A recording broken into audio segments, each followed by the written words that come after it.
नमस्कार दोस्तों, बिहार टेनेक्स न्यूज पर आपका स्वागत है। बिहार की आज की 25 बड़ी और सनसनीखेज खबरें आपके सामने हैं, जो सीधे आपसे जुड़ी हैं। आईआईटी पटना के धमाकेदार पैकेज से लेकर हाई कोर्ट के बड़े फैसलों तक देखिए बिहार की हर हलचल पर हमारी यह खास रिपोर्ट। जानेंगे खबरों को विस्तार से, लेकिन उससे पहले एक नजर आज की मुख्य हेडलाइंस पर। बिहार डीएलएड प्रवेश परीक्षा का रिजल्ट जारी, 74% अभ्यर्थी हुए पास। स्कूटनी के लिए 10 अगस्त को करें आवेदन। बोधगया के विदेशी मठों पर पटना हाईकोर्ट सख्त, स्थानीय निकाय को दिए कार्रवाई के निर्देश। मेट्रो एक्सप्रेसवे और सेंट्रल बिजनेस डिस्ट्रिक्ट, इन्वेस्टमेंट और रोजगार का हब बनेगी बिहार की नई टाउनशिप। बिहार में एलएलबी प्रवेश परीक्षा में पेपर लीक के खिलाफ छात्रों का प्रदर्शन, पटना यूनिवर्सिटी को दिया 48 घंटे का अल्टीमेटम। आईआईटी पटना की प्लेसमेंट पैकेज में रिकॉर्ड का उछाल, 687 छात्रों को गूगल, अमेजन जैसी कंपनियों में मिली जॉब। बिहार में फिर एक्टिव हुआ मानसून, 3 जिलों में ऑरेंज तो 6 जिलों में येलो अलर्ट जारी। प्रशांत किशोर से लेंगे हर दिन के काम का हिसाब, रामकृपाल यादव बोले बांकीपुर की जनता हमारी ही रहेगी। भगवान न करे ऐसा विपक्ष का नेता मिले, राहुल गांधी पर गिरिराज सिंह ने साधा निशाना, महबूबा मुफ्ती पर भी तीखा हमला। बिहार में 16 मेडिकल कॉलेज, 19 नए कोर्ट स्पोर्ट्स साइंस सेंटर, सम्राट कैबिनेट ने खोला विकास का पिटारा, 17 प्रस्तावों को मिली मंजूरी। 40,000 से ज्यादा शिक्षकों ने किया आवेदन, क्या आपने भरा फॉर्म, कब आएगी लिस्ट। डेहरी ईओ विमल कुमार हत्याकांड में चौंकाने वाला खुलासा, पोस्टमार्टम रिपोर्ट ने खोली मौत की भयावह कहानी। 49 साल की हॉट हीरोइन के साथ नजर आए तेज प्रताप यादव, सोशल मीडिया पर मची सनसनी। बिहार सरकार के मंत्री दीपक प्रकाश बने एमएलसी, राज्यपाल ने मनोने को दी मंजूरी। बिहार कैबिनेट की बैठक खत्म, 19 जिलों में खोलेंगे स्पेशल कोर्ट, मुंगेर राजगीर को मिला तोहफा। भारतीय कार्गो जहाज पर हुए हमले का वीडियो आया सामने, आग और धुएं की चपेट में आए शिप। चलिए अब खबरों को जानते हैं विस्तार से। आईआईटी पटना के 2026 बैच के छात्रों ने प्लेसमेंट में इतिहास रच दिया है। गूगल और अमेजन जैसी 230 से ज्यादा दिग्गज कंपनियों ने 687 से अधिक नौकरियों के ऑफर दिए हैं। बीटेक और बीएस के छात्रों का मीडियन वेतन 38.46% बढ़कर सीधे 18 लाख रुपए प्रति वर्ष पहुंच गया है, जबकि औसतन पैकेज 23.17 लाख रुपए हो चुका है।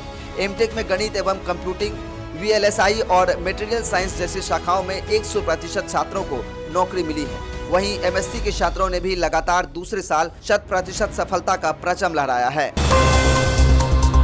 केंद्र सरकार से बिहार को 450 करोड़ रुपए तक की विशेष सहायता राशि मिलने वाली है, लेकिन इसके लिए विभागों को कड़ा अल्टीमेटम मिला है। मुख्य सचिव प्रत्यय अमृत ने समीक्षा बैठक में सभी विभागों को सख्त निर्देश दिए हैं कि 10 दिनों के भीतर आवंटित राशि को सिंगल नोडल एजेंसी में ट्रांसफर करें।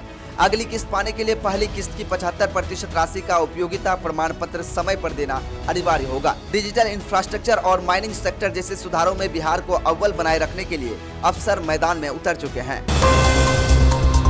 पटना हाईकोर्ट ने अनुकंपा नियुक्ति पर एक बेहद महत्वपूर्ण फैसला सुनाया है। कोर्ट ने साफ कर दिया है कि यदि मृत सरकारी कर्मचारी का एक भाई या बहन पहले से सरकारी नौकरी में है, तो दूसरे आश्रित को अनुकंपा के आधार पर नौकरी नहीं मिल सकती, भले ही नौकरी पेशा भाई अलग रहता हो या परिवार का खर्च ना उठाता हो। अदालत ने अर्जी खारिज कर दी है। अदालत का कहना है कि अनुकंपा नियुक्ति कोई उत्तराधिकार का अधिकार नहीं है, बल्कि दयनीय स्थिति में दी जाने वाली एक सीमित आर्थिक मदद है।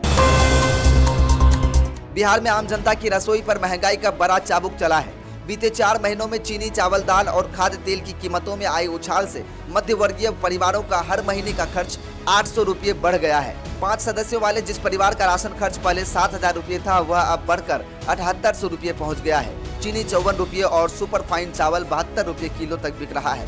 महंगाई की इस मार से लोग अब गैर जरूरी खरीदारी टालने को मजबूर हो गए हैं। मुख्यमंत्री सम्राट चौधरी की अध्यक्षता में हुई बिहार कैबिनेट की बैठक में 17 महत्वपूर्ण प्रस्तावों पर मुहर लगी है। 7 निश्चित थर्ड के तहत राज्य के 16 ब्राउनफील्ड मेडिकल कॉलेज और अस्पतालों को अब पीपीपी मॉडल पर संचालित किया जाएगा, जिसके लिए 8.27 करोड़ रुपए की प्रशासनिक मंजूरी दी गई है। इसके अलावा राज्य के 34 बाल गृहों और प्रवेक्षण गृहों की आंतरिक सुरक्षा को मजबूत करने के लिए 330 गृह रक्षकों यानी होम गार्ड्स की तैनाती को हरी झंडी मिली है, जिस पर सालाना 14.53 करोड़ रुपए खर्च होंगे।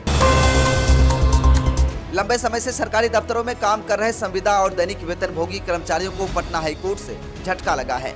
अदालत ने स्पष्ट कहा है कि बिना पारदर्शी और प्रतिस्पर्धात्मक प्रक्रिया के की गई बैकडोर एंट्री को केवल लंबे कार्यकाल के आधार पर पक्का नहीं किया जा सकता। वैशाली के एक याचिकाकर्ता की अर्जी खारिज करते हुए कोर्ट ने दोहराया कि संविधान के अनुच्छेद 14 और 16 के तहत केवल खुले विज्ञापन और निष्पक्ष चयन प्रक्रिया से ही नियमित सरकारी नौकरी का अधिकार मिल सकता है। बिहार के राजस्व एवं भूमि सुधार विभाग में कार्यरत अमीनों के लिए राहत भरी खबर है। अब वे अपने मनपसंद तबादले के लिए 3 के बजाय 5 जिलों का ऑनलाइन विकल्प चुन सकेंगे।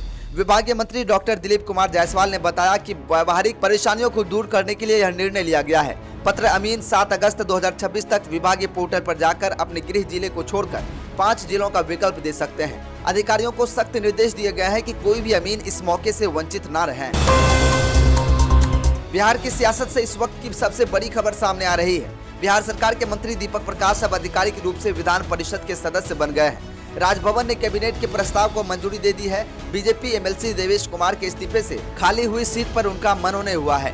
बिना विधायक अब विधान परिषद के बने 6 महीने से मंत्री पद पर बने रहने को लेकर जो संवैधानिक विवाद सुप्रीम कोर्ट पहुंचा था, इस मनोनयन के बाद दीपक प्रकाश की कुर्सी पर मंडरा रहा खतरा अब पूरी तरह टल गया है।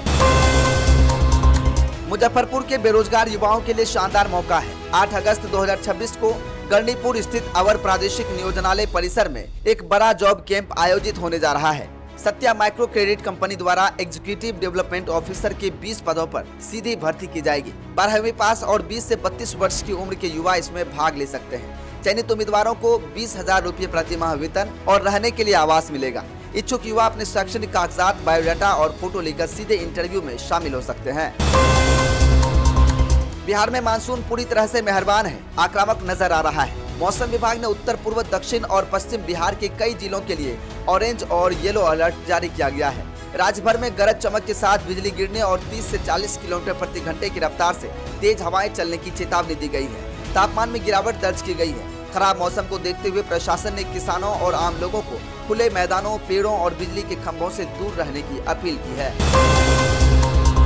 तो दोस्तों, ये थी बिहार 10X न्यूज पर आज की 25 बड़ी और महत्वपूर्ण खबरें।